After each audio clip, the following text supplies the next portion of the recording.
5 centuries ago, the gods vanished, the goddess of creation gave her life to save the world, and the rest of the pantheon simply faded into the crowd, living as mortals. Among them was the god of trickery, who found a quiet life serving as a bodyguard to royalty, amusing himself by pranking the nobility from the shadows. It was in this hidden life that he met the cleric. The cleric was a loud, proud noble who harbored a deep hatred for the gods who had abandoned humanity. He didn't pray for his magic, he channeled it through pure, concentrated spite. Despite this, the two became fast friends, their bond growing into something deeper, an unspoken affection that neither was quite ready to name, but secrets have a way of surfacing.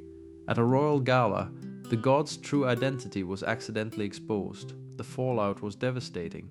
The cleric felt betrayed by the very thing he loathed, and the god who had finally dared to be vulnerable felt the sting of his own deception. Weeks later, during a grand tournament, the tension between them remained thick.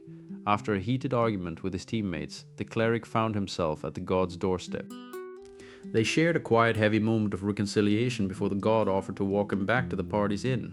Inside that inn, chaos was already brewing. The party's artificer, a silent homunculus learning the complexities of human emotion, and the wizard, a mischievous fairy, were playing with a new invention, a reinforced glass sphere, essentially a human-sized hamster ball.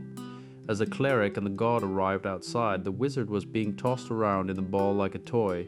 Seeing an opportunity for a bit of education, the wizard had been teaching the artificer about the joys of mischief. The artificer looked at the god of trickery, the master of all pranks, and decided it was time for a practical lesson. With a sudden flash of magic, the artificer cast a shrinking spell. Caught completely off guard, the powerful deity began to dwindle until he was only inches tall. Before anyone could react, the artificer scooped up the tiny, indignant god, stuffed him into the hamster ball, and with a triumphant heave, hurled him down the cobblestone street. The scene erupted into pure bedlam. The cleric, horrified and panicked, went sprinting after the rolling sphere. The wizard collapsed in fits of belly laughter, and the artificer stood tall, finally understanding the true meaning of a successful prank. It was a humbling moment for a divine being, realizing that even a god of trickery can't outrun a determined homunculus and a very fast hamster ball.